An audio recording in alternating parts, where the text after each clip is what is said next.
जी हाँ, Gaza border पर पहुंच गई है टीवी9 भारतवर्ष की टीम और हमारे एक और सहयोगी मनीष झा इस वक्त तेल अवीव पहुंच गए हैं और इजराइल में जो कुछ घट रहा है उसे कर रहे हैं बयां। सबसे पहले आपको मनीष के पास लिए चलते हैं। मनीष, इस वक्त अपने इर्द गिर्द क्या देख रहे हैं आप? जहां पर दरिंदगी की वो सारी हद पार कर दी थी और उस जगह पर जो उसका एक आखिरी पॉइंट है एस्कलान के बाद, उस जगह पर हम मौजूद हैं और जहां इस वक्त आप देख सकते हैं कि जो इजरायली सेना के जवान हैं या दूसरे और ऑफिसर्स हैं उन सब ने अपनी पोजीशन ले रखी है। बीच बीच में आवाज़ सुनाई देती है जब इधर से रॉकेट दागे जाते हैं या एयर स्ट्राइक की आवाज़ सब सुनाई पड़ती है। और अब आप देखिए ठीक मेरे पीछे इस वक्त आपको एक और APV आते हुए बख्तरबंद गाड़ी आते हुए आपको दिखाई दे रहा। तो लगातार मूवमेंट यहाँ पर मैं देख पा रहा हूँ। एक अच्छी बात यह है कि इस दरमियान मैं देख रहा हूँ कि बहुत सारे जो डिफेंस पर्सनल्स हैं उनको रीइंफोर्समेंट भी लगातार मिल रहा है। यानी अब जब वो इस जगह पर तैनात हैं तो कुछ घंटे के बाद उनकी जगह पर फिर दूसरे लोग पोजीशन ले रहे हैं। ये वो इलाका है जिसको लगभग 24 घंटे की लड़ाई के बाद हमास के आतंकियों से इजरायली सेना ने अपने कब्जे में कर लिया था और उसके बाद से ये उनके कब्जे में ही हैं। और इस वक्त एक बार फिर देखें और एक और काफिला इस वक्त हम आपको दिखाने को जा रहे हैं कि देखिए एक और काफिला इस वक्त आपको दिखाई दे रहा है कि इजरायली फोर्सेस किस तरीके से यहाँ पर जा रही है। और आप देखिए लगातार एक के बाद अभी मेरे सामने केवल 10 मिनट के अंदर मैंने देखा है कि कम से कम 25-30 से ज़्यादा आर्मी पर्सनल्स की गाड़ियाँ इस वक्त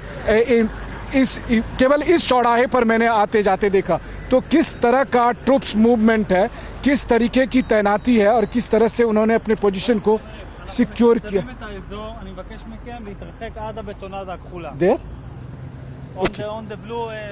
तो इस वक्त यहाँ के खतरे की स्थिति को देखते हुए सिक्योरिटी पर्सनल्स ने मुझे कहा कि हम लोग थोड़ा फॉरवर्ड पोजीशन से पीछे हट जाएं क्योंकि इसके आगे में उनकी फाइटिंग चल रही है। और मैं यहाँ से देख भी पा रहा हूँ कि कुछ गाड़ियाँ ऐसी है जहाँ पर कि कुछ गाड़ियाँ ऐसी थी जहाँ पर उन्होंने मुझे बताया कि यहाँ अभी भी इस जगह पर जो हमास के लड़ाकों को इन्होंने मार गिराया था उसकी एक बॉडी तक दिखाई दे रही है,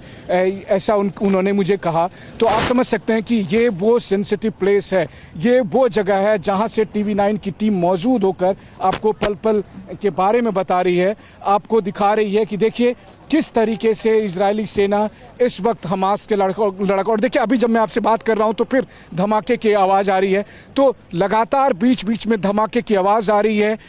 जो लड़ाई है वो चल रही है और इसके बीच में एक एक इंच को सिक्योर करने की जो IDF की मुहिम है वो भी इस वक्त बहुत तेज़ी के साथ वो दिखाई दे रही है। और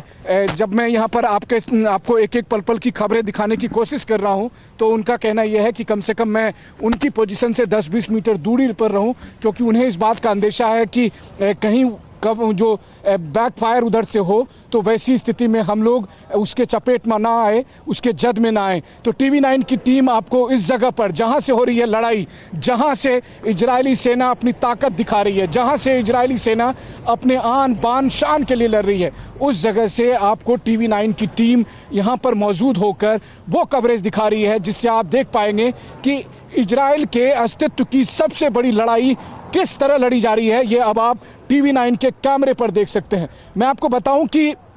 अगर मैं आपसे ये कहूं कि चूंकि मैं और मेरे कैमरा सहयोगी अमित हम दोनों लगभग 1 साल तक रूस यूक्रेन युद्ध में वॉर फ्रंट पर रहकर आए, फ्रंट लाइन पर रहकर आए, और अगर मैं कंपेयर करूं उस युद्ध से इस युद्ध का, तो अभी फिलहाल ये युद्ध जो इजराइल लड़ने जा रहा है, जो बॉर्डर फोर्स पर मुझे दिखाई दे रहा है, ये एक तरह का स्पेशल मिलिट्री ऑपरेशन है। जी हाँ, जिसे रूस SMO कहता था, स्पेशल मिलिट्री ऑपरेशन। अभी फिलहाल यहाँ की जो पोजीशन है वो मुझे स्पेशल मिलिट्री ऑपरेशन जैसी दिखाई दे रही है, जिसमें कि IDF फोर्सेस अपने जो डिफेंस व्हीकल्स हैं उनमें आकर अपनी पोजीशन ले रहे हैं, साथ में उनके टैंक या दूसरी बख्तरबंद गाड़ियां हैं। और बहुत सारे ऐसे फोर्सेस के लोग जो पहले कुछ और काम कर रहे थे, उन्हें भी रिजर्व के तौर पर यहाँ रखा गया, तो वो सब भी यहाँ पर तैनात है। इस बीच में इनकी कोशिश है कि दुनिया को ये, हम लोग जब यहाँ पहुँचते हैं तो उनकी कोशिश है कि वो भी अपना काम करें और हमें भी इस वक्त मौजूद हैं। और वहां पर भी देखिए हमास के जो लड़ाके हैं उनके सफाई की कैसे मुहिम चलाई जा रही है आईडीएफ की तरफ से। ये मनीष हमें विस्तार से बता रहे थे तेल अवीव से।